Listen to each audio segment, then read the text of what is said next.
로마 시민권자 바울. 사도행전 22장 22절에서 29절 말씀입니다. 이 말하는 것까지 그들이 듣다가 소리질러 이르되, 이러한 자는 세상에서 없애버리자 살려둘 자가 아니라 하여 떠들며 옷을 벗어 던지고 티끌을 공중에 날리니, 천부장이 바울을 영내로 데려가라 명하고 그들이 무슨 일로 그에 대하여 떠드는지 알고자 하여 채찍질하며 신문하라 한대, 가죽줄로 바울을 매니 바울이 곁에 서 있는 백부장더러 이르되, 너희가 로마 시민 된 자를 죄도 정하지 아니하고 채찍질할 수 있느냐 하니, 백부장이 듣고 가서 천부장에게 전하여 이르되, 어찌하려 하느냐, 이는 로마 시민이라 하니, 천부장이 와서 바울에게 말하되, 네가 로마 시민이냐, 내게 말하라. 이르되 그러하다. 천부장이 대답하되, 나는 돈을 많이 들여 이 시민권을 얻었노라. 바울이 이르되, 나는 나면서부터라 하니, 신문하라던 사람들이 곧 그에게서 물러가고 천부장도 그가 로마 시민인 줄 알고 또 그 결박한 것 때문에 두려워하니라. 할렐루야. 우리 하나님께 감사와 영광의 박수를 드리겠습니다. 우리 함께 기도하시고 하나님 말씀 보겠습니다. 사랑하는 아버지, 은혜를 감사합니다. 부족한 우리들에게 하나님 주시는 축복이 너무나 큽니다. 축복을 축복으로 알지 못하던 세월 동안에도 주님은 우리에게 축복을 주셨습니다. 오늘 하나님의 은혜의 말씀을 갈망합니다. 부족한 종을 당신의 은혜의 휘장 뒤에 감추시고 크고 분명한 하나님 음성만 들려주옵소서. 예수님의 이름으로 기도합니다. 아멘. 지난주에 우리가 시간이 없어서 지난주 긴 본문의 마지막 부분을 커버하지 못하고 끝냈습니다. 그래서 지난주에 커버하지 못한 본문을 마무리하고 오늘 본문을 가도록 하겠습니다. 지난주 본문 마지막 부분 사도행전 22장 17절부터 21절까지 우리 함께 다시 한번 읽어보겠습니다. 사도행전 22장 17절 시작. 후에 내가 예루살렘으로 돌아와서 성전에서 기도할 때에 황홀한 중에 봄에 주께서 내게 말씀하시되, 속히 예루살렘에서 나가라. 그들은 내게 대하여 증언하는 말을 듣지 아니하리라 하시거늘, 내가 말하기를, 주님, 내가 주를 믿는 사람들을 가두고 또 각 회당에서 때리고 또 주의 증인 스데반이 피를 흘릴 때에 내가 곁에 서서 찬송하고 그 죽이는 사람들의 옷을 지킨 줄 그들도 아나이다. 나더러 또 이르시되, 떠나가라. 내가 너를 멀리 이방인에게로 보내리라 하셨느니라. 아멘. 회심한 후에 바울은 다메섹에서 아나니아를 만나서 세례를 받고 완전히 본어겐 크리스천으로 중생한 기독교인으로 거듭나게 됩니다. 그는 그 후 예루살렘으로 다시 돌아오는데 성전에 들어가서 열심히 기도만 합니다. 참 인상 깊은 변화죠. 바울은 이전에 행동지향적인 사람이었습니다. 그는 항상 성경을 연구하는 사람이었고 가르치는 사람이었고 행동하는 사람이었지 머물러서 기도하는 사람이 아니었습니다. 자신의 인생을 바울은 항상 자기가 개척한다고 생각했습니다. 그러나 이제 달라졌습니다. 거듭나고 나서 그는 이제 성전에서 아무것도 안 하고 기도만 합니다. 주님을 만난 사람은 함부로 움직이지 않습니다. 함부로 생각나는 대로 말하고 행동하지 않습니다.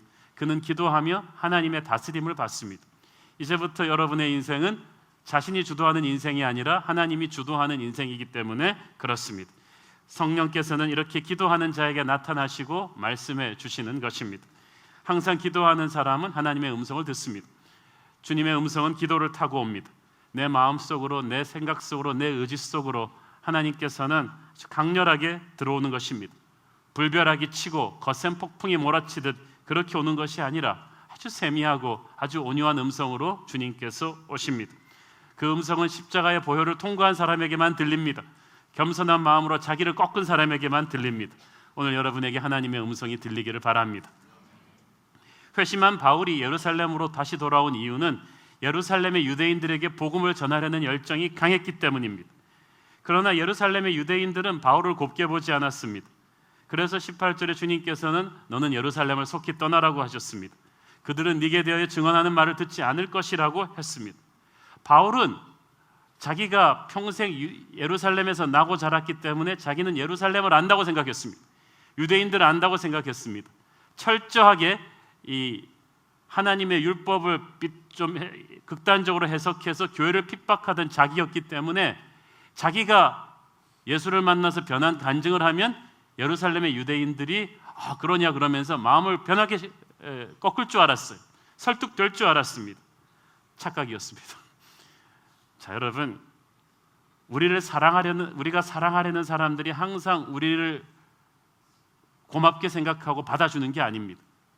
선교지로 갔는데 그 땅의 민족에게 복음을 전하려고 갔는데 복음을 전하기도 전에 거기서 맞아 죽는 선교사도 있습니다. 섬기려고 다가가는 사람이 뺨을 맞습니다. 예수님도 그러셨습니다.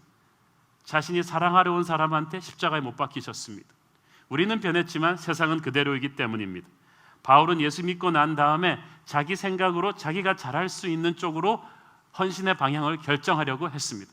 나는 이거 하면 잘하겠다. 나는 예루살렘은 잘한다. 예루살렘 유대인들, 율법주의자들은 내가 잘한다. 나는 이 사람들한테 사역하라는 하나님의 뜻인가 보다라고 생각했습니다. 착각이었습니다. 여러분, 내가 생각하는 장점이 오히려 사역하는 데 있어서 걸림돌이 될 수가 있습니다. 바울이 한때 열정적인 율법주의자였기 때문에 유대인들은 바울을 더 미워했습니다. 그래서 하나님께서는 오히려 바울을 다른 방향으로 사용하기를 원하셨습니다. 사랑하는 여러분, 여러분이 이걸 하면 잘하겠다는 생각을 너무 하지 마세요. 우리가 사역할 방향을 결정하는 분은 하나님이십니다. 하늘이 땅보다 높은 같이 하나님의 생각은 우리의 생각보다 높으십니다. 하나님은 바울을 향해서 다른 계획을 갖고 계셨습니다. 하나님께서 여러분을 향해서 다른 계획을 갖고 계신지도 모르겠습니다. 여러분 생각에 자녀 교육도 우리 애는 이걸 했으면 좋겠다, 주여 밀어주시옵소서 하는데 아니에요. 왜냐하면 하나님은 다른 계획을 갖고 계시거든요. 그래서 하나님의 사람은 기본적인 플랜은 있지만 디테일한 그림은 그려놓지 않습니다. 하나님에게 설득당할 준비가 되어 있는 거죠. 사실 예루살렘에서 평생 나고 자란 바울에게 있어서 예루살렘을 떠나는 것 쉬운 일이 아닙니다. 우리에게 익숙한 것, 편한 것을 떠나는 것 쉬운 일이 아닙니다. 우리의 특기를 놓는 거 쉬운 거 아닙니다. 우리는 안전지대에 있고 싶거든요. 하나님의 일도 세이프하게, 안전하게, 쿨하게 하고 싶습니다. 그러나 떠나야 약속의 땅이 열립니다. 과거를 버리고 새로운 땅으로 가야 합니다. 아브라함은 갈대아 우르에서 나고 자라서 정들었습니다. 거기가 편합니다. 그러나 거기를 떠나지 않으면 하나님은 새로운 땅으로 그를 보낼 수가 없었습니다. 갈대아 우르에 있었으면 그는 괜찮은 인생을 살았을 것입니다. 그러나 하나님 계획하신 위대한 인생을 살지는 못합니다. 옛 땅에 있으면 그는 아브라함입니다. 한민족의 아버지입니다. 떠나야 아브라함이 됩니다. 열방의 아버지가 되는 것입니다. 여러분 인생에서도 하나님이 떠나게 하는 때가 있습니다. 이때 너무 갈등하지 말고 그냥 가십시오. 떠나긴 떠나는데 하나님이 생각하시는 이유와 바울이 생각하는 이유가 달랐던 거예요. 바울은 예루살렘에서 자기가 유대인들한테 핍박을 많이 받아서 위험하니까 하나님이 탈출시키는 것 줄로만 생각했어요. 그런데 하나님에게는 바울을 탈출시키는 것은 시작에 불과하고 바울을 로마로 보내는 게 목적이었어요. 우리는 우리 인생을 향한 하나님의 뜻 생각할 때 당장 현재 어려움에서 탈출하는 게 우리의 목적이에요. 그런데 하나님은 예루살렘 탈출은 첫 번째 단추에 불과하고 하나님의 마지막 그림은 로마로 보내는 것이었습니다. 하나님께서는 항상 미래를 꿈꾸고 계십니다.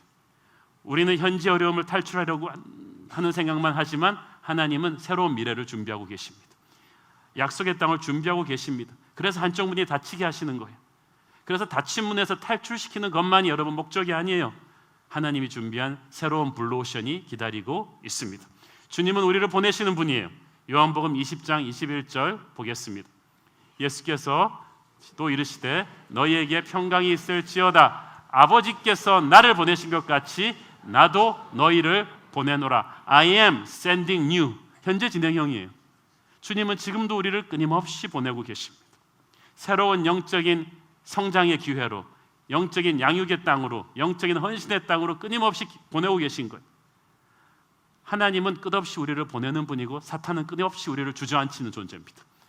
좀 더 자자, 좀 더 눕자, 내일 해라. 이게 사탄의 음성이에요. 적당히 해라. 하나님은 새로운 땅으로 가라. 일어나 새벽을 깨워라. 기도해라. 깨워라. 이런 것을 하나님께서 계속 말씀하시는 거예요. 이 사도행전 22장에 나오는 이 바울의 간증 스토리가 긴데요. 쫙 읽으면 한 3분, 5분 정도면 끝납니다. 자신의 간증이 스토리를 항상 준비하는 게 중요합니다.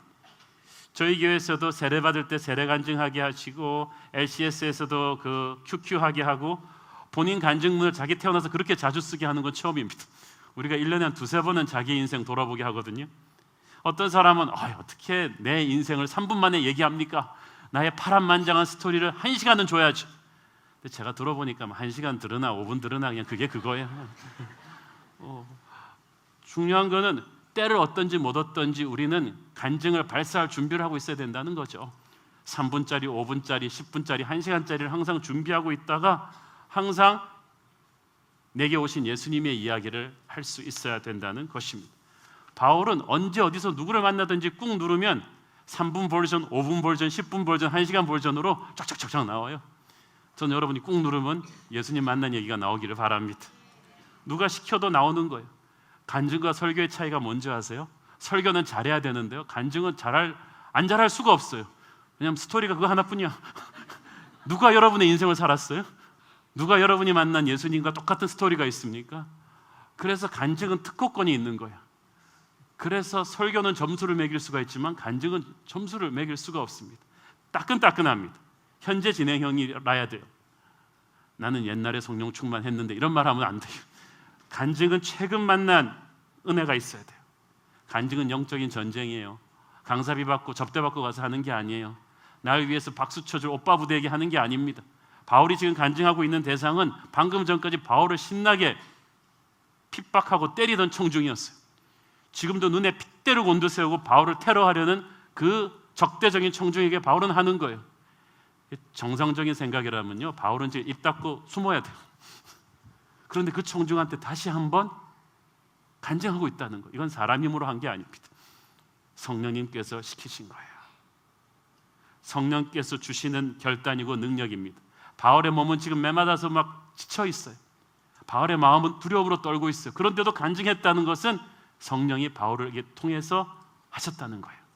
이때 바울의 입에서 나오는 말은 말이 아니라 불입니다. 영혼에서 토해내는 불덩어리가 나오는 거예요.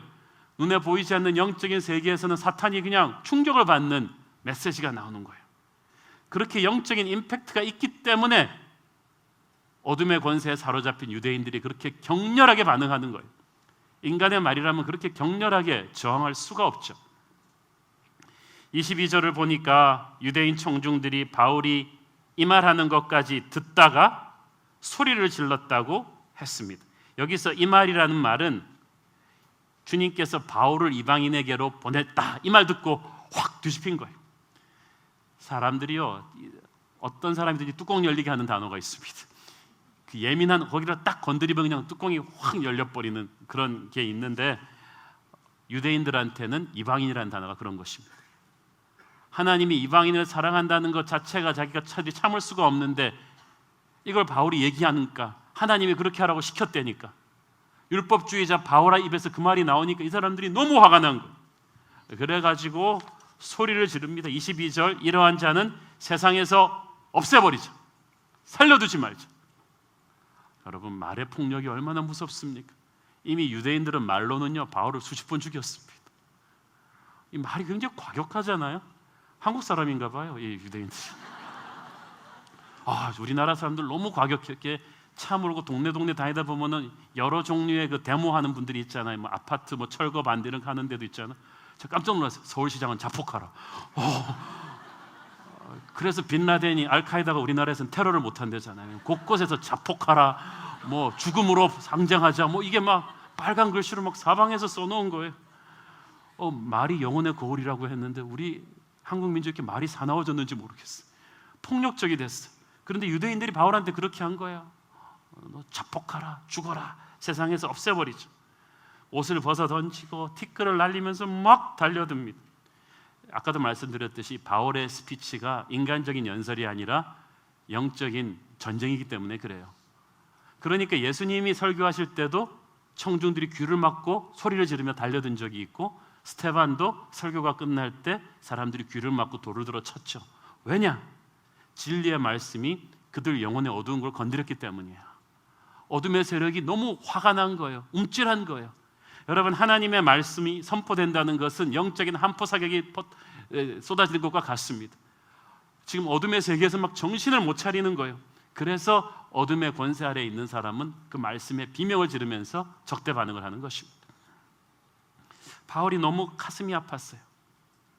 자신은 그래도 유대인들에게 정이 들어서 자기와 똑같은 그 율법주의의 그 굴레에 벗어나지 못하는, 그래서 주님을 알아보지 못하는 그들이 마음 아파서 복음을 전하려고 목숨 걸고 갔는데 그들은 오히려 바울을 죽이려 한다는 거죠. 내가 사랑하고 싶은데 그 사람이 나의 사랑을 받아주지 않아요. 나에게 돌을 던져요. 떠나야 했습니다. 바울은. 이 시점에서는 바울이 계속 유대인 전도로 돌아서는 것이 하나님 뜻이 아니었던 거예요. 아까도 말씀드렸듯이 하나님의 사람은요, 자기 사역지를 자기가 선택하는 게 아닙니다. 자기가 원하는 곳에서 항상 섬길 수 없고요, 자기 생각에 자기가 잘할 거라고 하는 분야에서 계속 섬길 수가 없어요. 될 때도 있지만 안 될 때도 많아요. 저는 중학교 때 미국으로 이민 가서 거기서 20년 동안 나고 자랐기 때문에 제가 목사로 헌신하고 나서도 저는 계속 교포교회 목회, 1.5세, 2세 목회, 영어권 목회를 생각했지 한국에 와서 한국말로 설교하고 한국에서 살게 되리라고 생각을 하지 않았어요. 한국은 한국에서 나고 자란 분들이 훨씬 더 목회를 잘할 거라는 생각이 있었습니다. 그런데 그게 아니었다는 거죠. 하나님께서 다른 계획을 갖고 계셨어요. 영국 런던에 가면은 영국 교회들이 지금 다 침체되고 있는데요, 부흥하는 교회 몇 군데 중에 한 군데 교회가 담임 목사님이 한국 사람이, 백인들이 가득 찬 교회. 그분이 영어를 잘하느냐? 되게 못해요.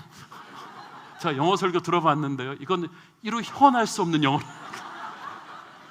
경상도 격이 확 걸어갖고 막 The Lord loves you 그러면서 팍 나오는 그런 영어를 하는데, 이분이 한국의 그 뜨거운 복음주의자의 열정으로 설교하는 거예요. 그 어떤 세련된 영국 목사도 할 수 없는, 백인들이 꽉꽉 들어차서 부흥해요. 와, 제가 다음번에 런던 가면 꼭 만나보려고 그래요. 그 목사님. 어떻게 그런 일이 있을 수 있어요? 옥스퍼드, 케임브리지 나온 세련된 백인 목사들 하는 교회는 다 죽는데 경상도 사투리 섞인 영어를 하는 우리 한국 목사님은 자랑스럽지 않아요? 거기서 부흥을 일으키는 거죠. 상식적으로 이해가 안 가요. 그런 거예요.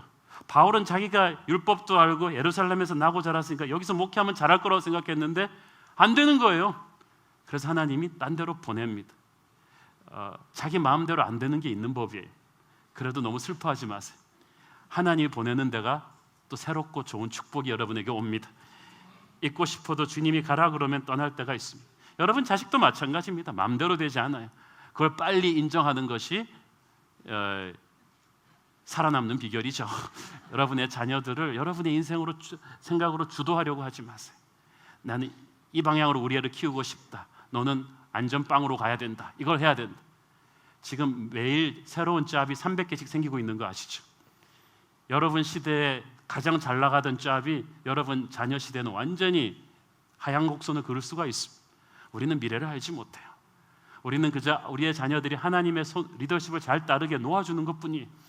그러면 하나님께서 하실 거예요. 저도 우리 교회 목회 방향을 너무 장거리 방향으로 잡지 않습니다. 하나님이 항상 바꾸시기 때문입니다. 자, 이렇게 해서 이제 바울이 설교를 했는데 거의 다시 폭동이 일어난 거죠. 자, 그런데 바울에게 설교를 하기 허락했던 로마 천부장이 깜짝 놀랐어요.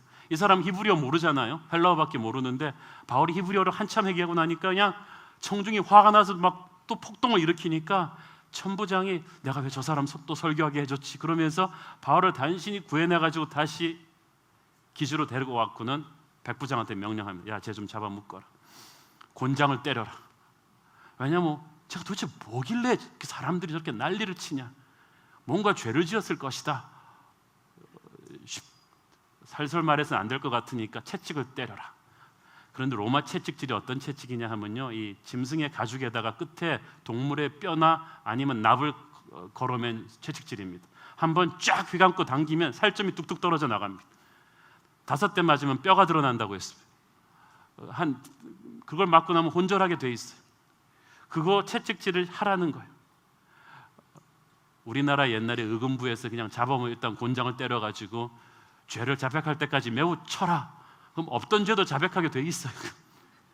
그런데 그러면 이때까지 보여줬던 바울의 모습은 에스더 다니엘의 모습처럼 죽으면 죽으리라 채찍질 맞고 당당하게 쓰고 스데반처럼 주여 내 영혼을 받으옵소서 하고 당당하게 고난을 당하는 강인한 용기 있는 사도들의 모습이었잖아요.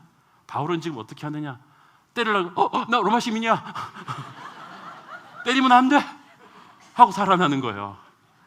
이게 웬 치사한 이때까지 보여주었던 사자 같은 사도들의 기백과는 너무 없어 보이는 격이 떨어지는 이 바울의 모습이 맞기 직전에 나 시민인데 이러면 안 되는데 탁 하는 거예요. 근데 이 말이 로마 백부장이 얼굴을 새파랗게 만들었어요. 놀라가지고 상관한테 뛰어갑니다. 제가 로마 시민권자래요. 상관도 깜짝 놀랐어요. 왜 그러냐 하면 당시 세계를 제패하고 있던 로마는 아주 엄격한 법 시스템을 가졌는데 자기 이태리 출신의 그 로마 시민권자와 비시민권자를 엄청나게 차별했습니다. 이건 진골, 성골 정도가 아니고 우리나라 옛날 양반, 상놈 이상으로 차별한 거예요. 그래서 비시민권자의 경우는 로마 법 질서가 엄격했기 때문에 수상해서 잡히면 일단 때리고 봅니다. 인권이고 뭐고 일단 때리면 없던 죄도 토해내게 돼 있어요. 그렇지만 시민권자의 경우는 완벽한 재판을 통해서 증거가 나올 때까지는 절대 육체적인 고통을 가하면 안 됩니다. 이게 법이었어요. 이 법은 로마의 모든 관리들은 다 알고 있어요. 이것을 어길 시에는 관리들은 옷을 벗어야 돼요. 자기가 옷을 벗는 정도가 아니라 완전히 자기가 도리어 그 형벌을 받을 수도 있었습니다. 그래서 천부장이 너무 놀라서 달려와서 체크한 거예요. 너 진짜 로마 시민권자? 생기고 봐서는 전혀 시민권자 같지 않은데 너 진짜 시민권자냐? 너 로마 시민권을 가칭하면은 사형인 거 알지? 이렇게 물어본 거예요. 그랬더니 바울이 나 시민권자다. 그랬더니 천부장이 이 사람이 굉장히 웃기는 사람입니다. 28절에 천부장이 대답하되 나는 돈을 많이 들여 이 시민권을 얻었노라. 누가 물어봤냐고. 갑자기 이 말이 무슨 말이냐 하면은 이 로마 시민권이 이게 쉽게 구해지는 게 아닙니다. 전부 다 이태리 출신의 순수 혈통으로만 주다가 글라우디오 황제 때부터 로마 재정이 좀 빈약해지면서 이 점령지의 관리들 중에서 많은 돈을 국가에 헌납하는 사람에게는 로마 시민권을 팔았어요. 그러니까 로마 총부장도 아마 점령지의 이게 관리로서 돈을 주고 샀겠죠. 메리트가 많으니까. 그런데 나는 그렇게 힘들게 취득한 로마 시민권을 어떻게 너 같은 애가 갖고 있냐는 거죠. 그러자 바울이 딱 대답합니다. 나는 나면서부터 로마 시민이다. 이게 또 다른 게요. 같은 시민권 중에서도 계급이 있어요.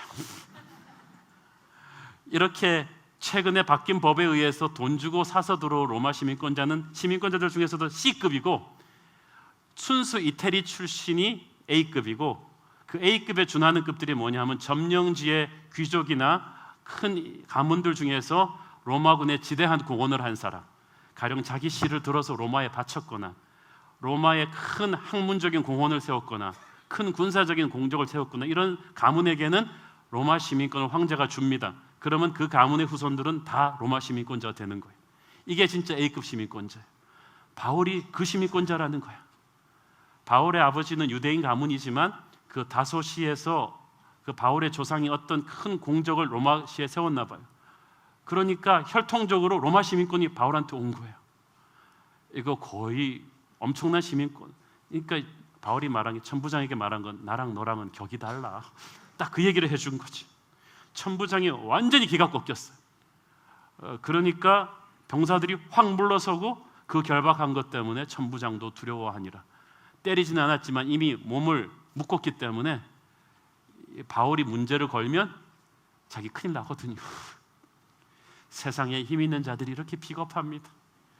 자기보다 약한 사람들 앞에서 한없이 위세를 떨다가도 조금만 강자가 나오면은 그냥 금세 꼬리를 내립니다. 제가 아는 분이 상공 시절에 청와대 비서관으로 있었는데요. 한 번은 남해에 휴가를 갔는데 좀 늦게 도착해가지고 배를 못 탄 거예요. 배가 자리가 있는 것 같은데 배가 떠나야 된다는 거죠. 그런데 부모님 다 모시고 갔는데 늦게 갔는데 너무 힘이 드는 거예요. 할 수 없어가지고 배 선장님한테 청와대 비서관 그걸 보여줬대. 없던 자리가 10개가 딱 나오더란 거죠. 막 선장 뭐 다 뛰어나와가지고 그냥 허리를 90도로 그 동네 군수까지 다 나와가지고 왜 진작 말씀하시지 않았느냐고. 예나 지금이나 똑같은 것 같아요. 힘 있는 자들 앞에서 꼬리를 내렸어요. 그런데 물음표는 이거죠. 왜 바울이 갑자기 이 세상적인 명함을, 로마 시민권자 신분을 갑자기 내세우면서 이 위기를 모면하라고 했을까? 그렇게 잘난 체 하고 싶었던가? 나 이런 사람이야. 그러고 한번 쇼업하고 싶었던가? 우리 교회에 와서도 자기의 세상적인 명함을 자랑하는 분들이 가끔씩 있어요. 나 세상에서 이런 사람이야. 나 이런 차 몰고 다녀. 나 이런 직위에 있어. 또 극한 상황이 있으니까 맞기 싫어가지고 갑자기 세상적인 명함으로 탈출한 것이 아닌가? 알고 보면 바울도 자기가 가진 세상적인 조건 때문에 우월의식이 있던 사람이 아닌가? 이런 오해를 충분히 할 수 있는 것입니다. 저도 처음에 본문 읽으면서 황당하더라고요. 이런 비겁한, 맞기 싫으니까 이런 말을 한 것인가?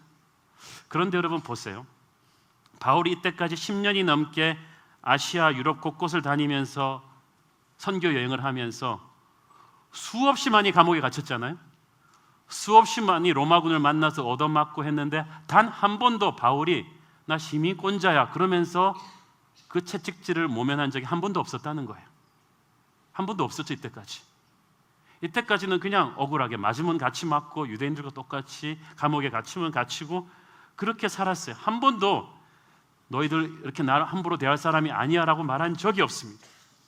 또 바울은 자신을 핍박하는 로마 관리들한테도 항상 십자가의 복음만 전했지 이 로마 시민권자 카드를 내보낸 적이 없어요.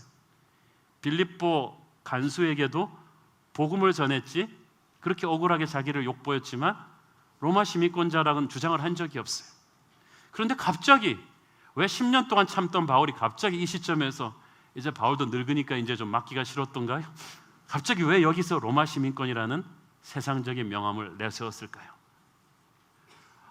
전도할 수도 있었잖아요. 주님이 당신을 사랑합니다. 뭐 용서하기를 바랍니다. 이런 영적인 말도 할 수 있는데 바울이 이 사람 전도하지 않았어요. 갑자기 로마 시민권자라는 거예요.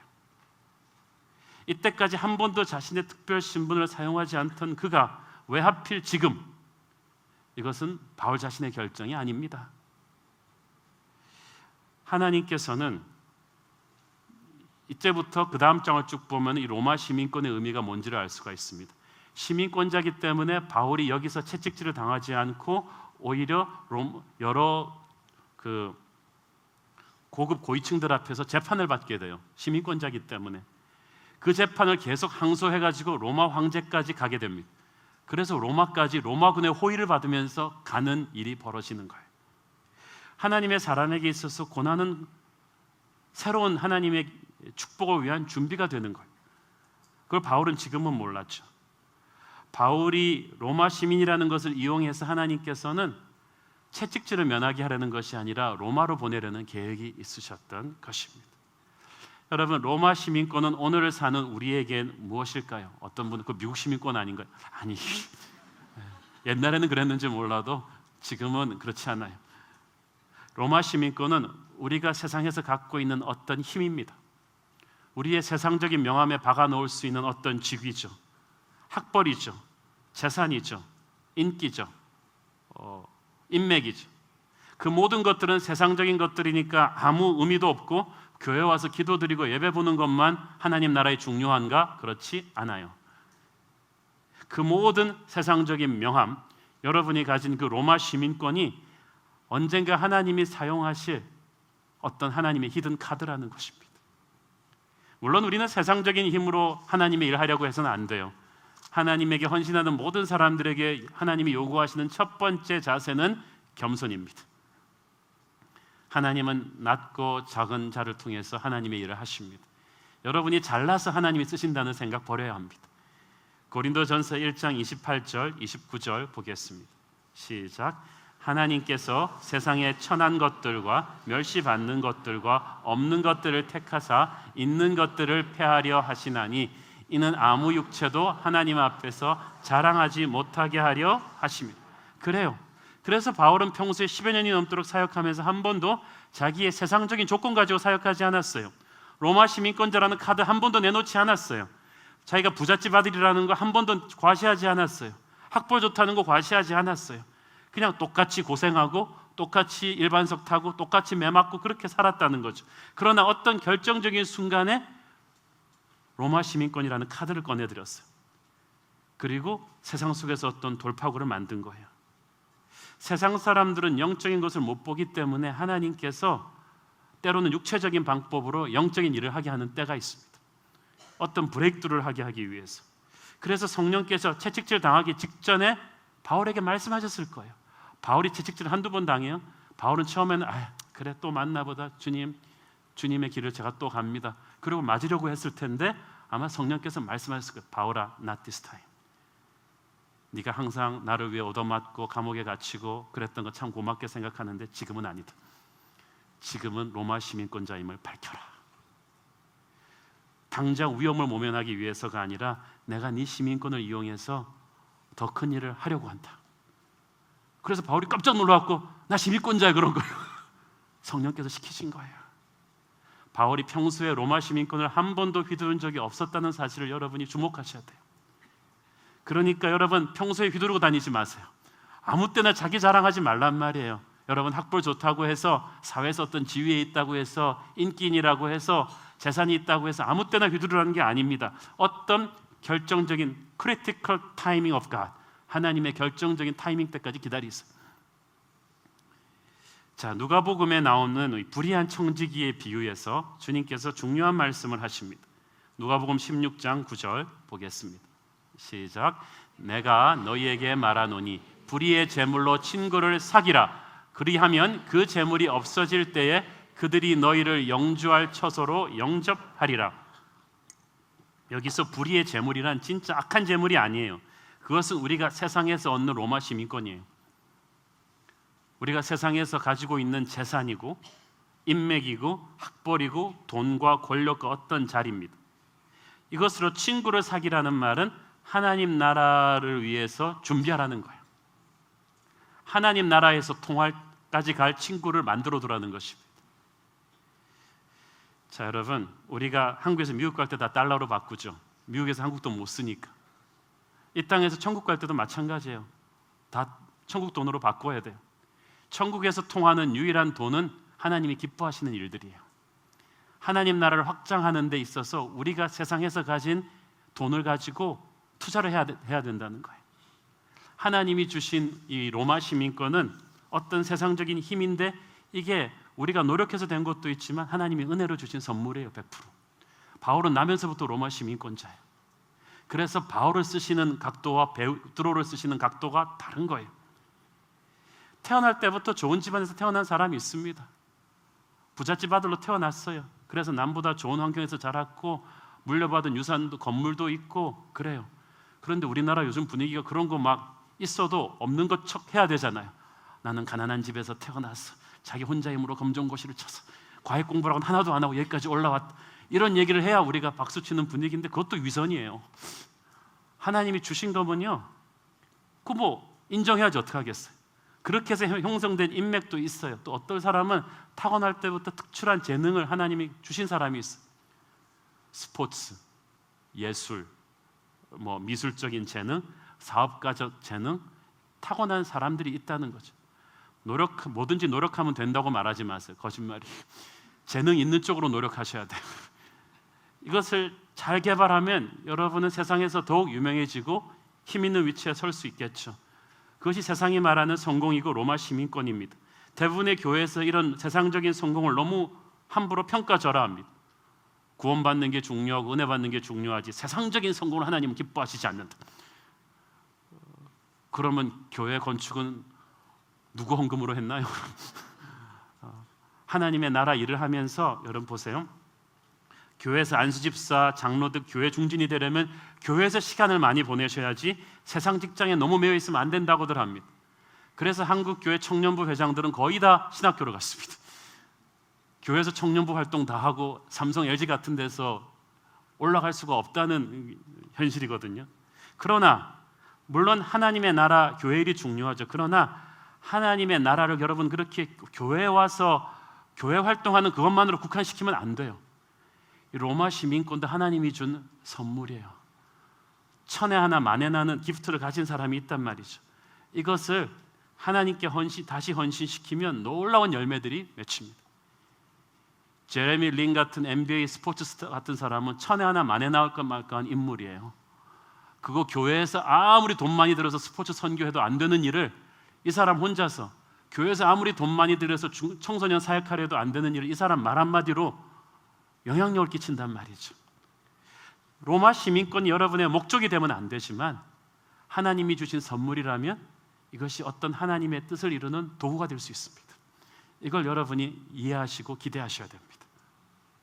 1785년도에 27살의 한 젊은 영국 국회의원이 예수님을 영접하고 나서 너무 은혜가 충만해져서 자신이 출석하는 교회 목사님을 찾았습니다.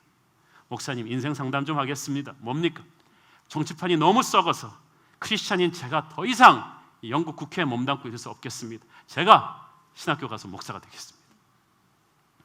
이분은 명문대 출신의 워낙 타고난 웅변력이 뛰어난 사람이었습니다. 애지간한 목사님 같으면 할렐루야, 당신 같은 사람이 목사가 되면 훌륭한 목회를 할 것입니다.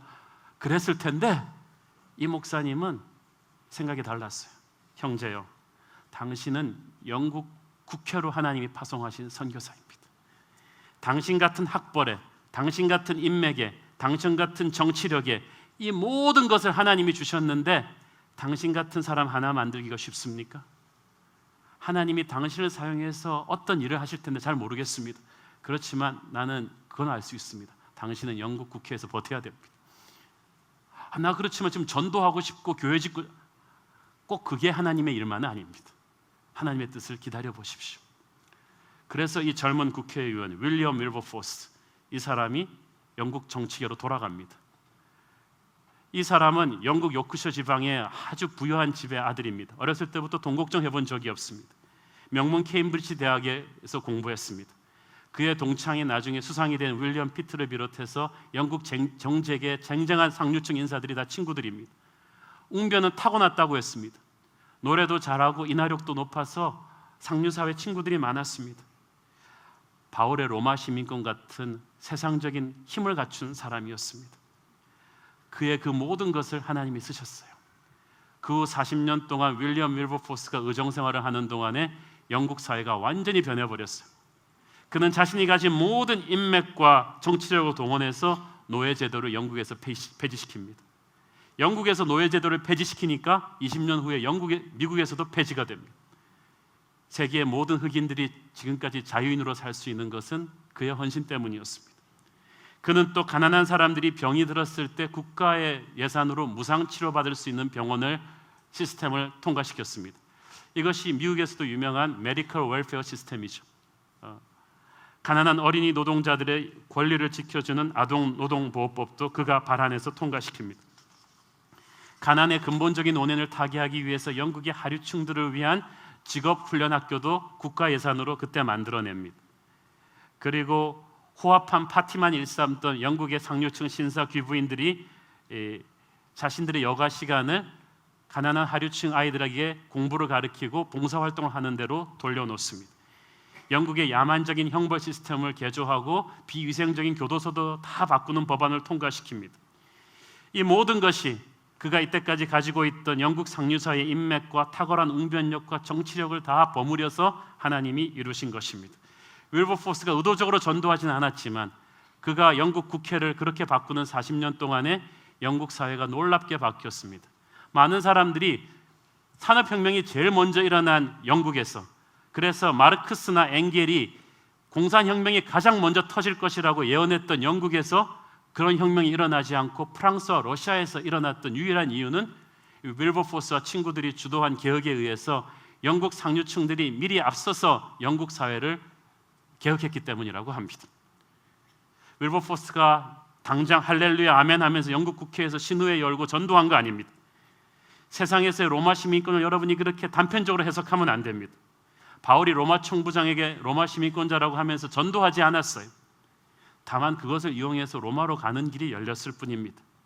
윌버포스도 신우회를 연 것이 아니라 하나님의 말씀에 기초한 좋은 법들을 만들고 나쁜 법들을 폐지시킨 것뿐입니다.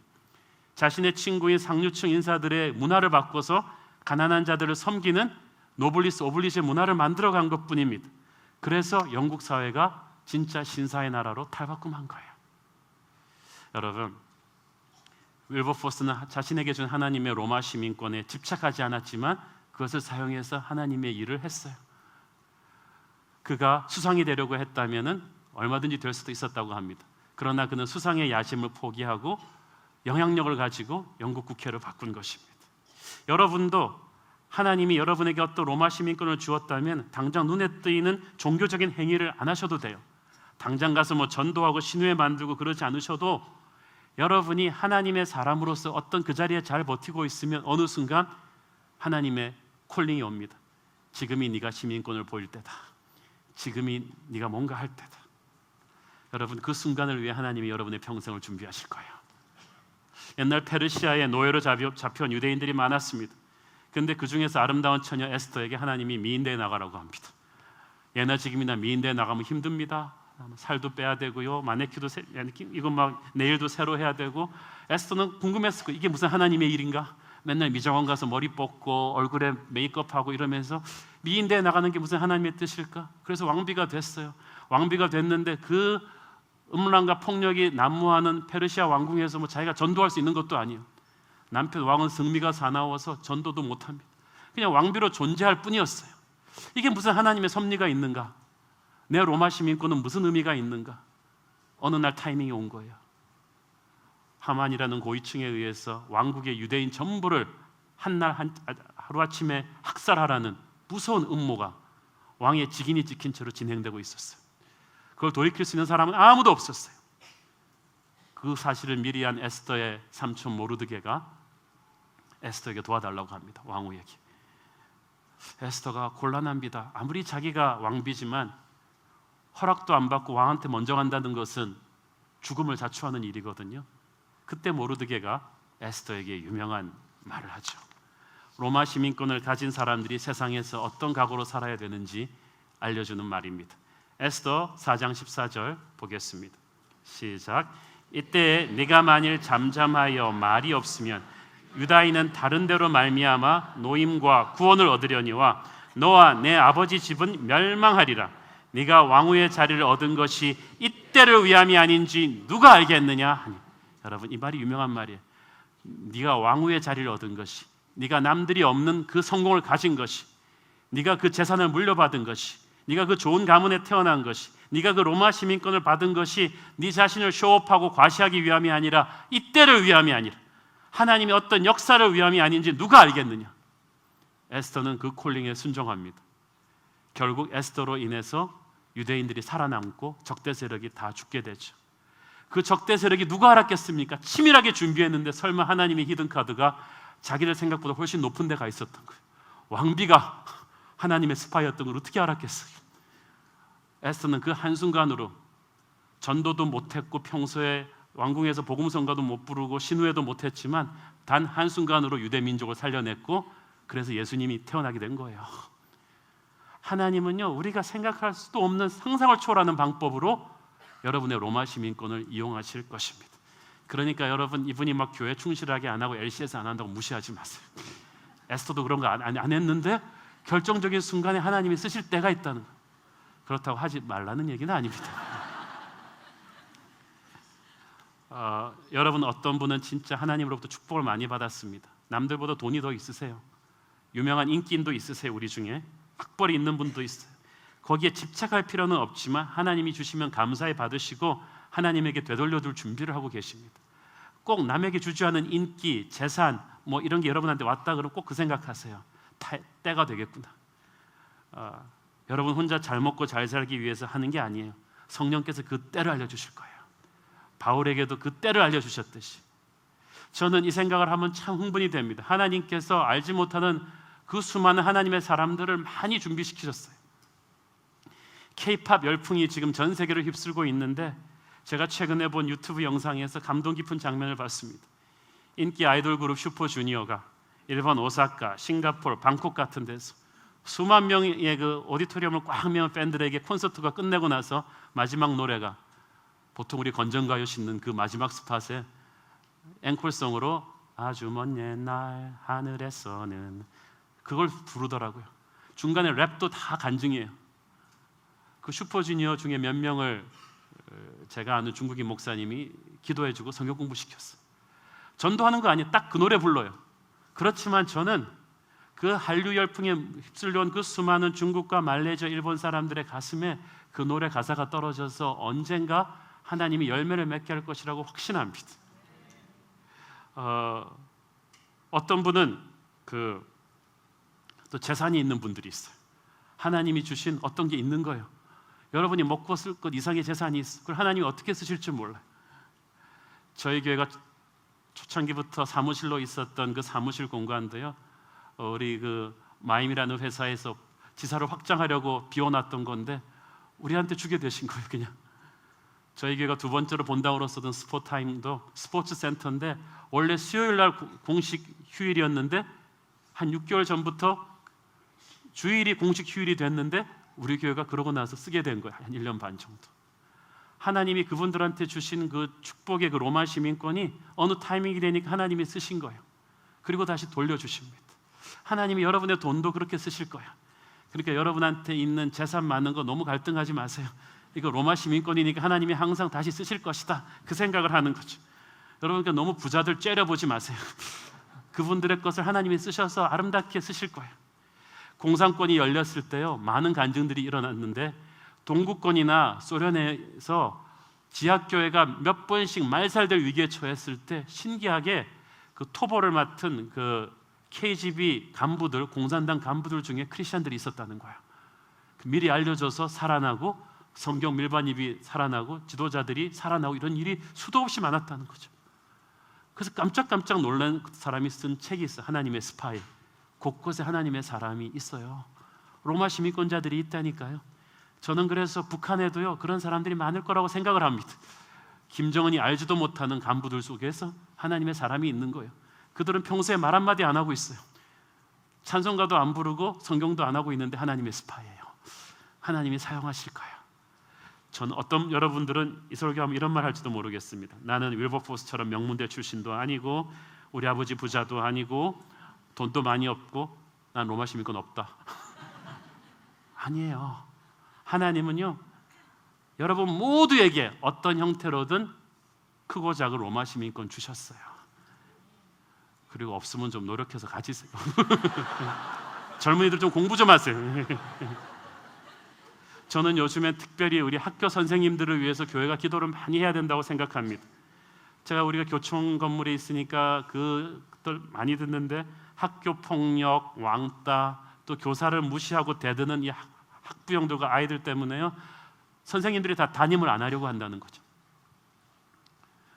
그래서 저는 생각했습니다. 이제 드디어 크리스천 선생님들이 담임을 하겠다고 나서야 될 때가 왔구나. 욕을 먹고 힘이 들더라도 순교자의 심정으로, 선교사의 심정으로 아이들과 학부형들이 막 여러분을 힘들게 해도 그냥 선교지 원주민이라고 생각하고 그것을 참고 품으면서 견디는 거예요. 여러분 아무리 교권이 땅에 떨어졌어도 선생님의 자리는 로마 시민권이에요. 여러분 때문에, 여러분이 사랑과 정성으로 그 자리에서 버티기 때문에 감동받은 어느 학생 한 사람이 자살하지 않을 수도 있다는 거죠. 그리고 그 아이가 커서 나중에 좋은 목회자가 될 수도 있고 하나님의 나라의 일꾼이 될 수도 있습니다. 어떻게 하나님이 역사하실지 모릅니다. 사랑하는 여러분, 우리 새로운 교회 성도 한 사람 한 사람에게 하나님이 주신 로마 시민권이 있습니다. 그것을 여러분이 헌신하십시오. 이 땅의 부흥은 바로 여러분부터 시작될 것입니다. 기도하겠습니다. 사랑하는 아버지, 은혜를 감사합니다. 주님, 우리 이 땅에 살면서 바울처럼 주신 로마 시민권이 많은데 너무 자기 자신만을 위해서 썼던 우리를 회개합니다. 하나님 사용하여 주시옵소서. 윌버포스처럼, 에스더처럼, 바울처럼 주님 우리의 로마 시민권을 사용하여 주옵소서. 예수님의 이름으로 기도합니다. 아멘.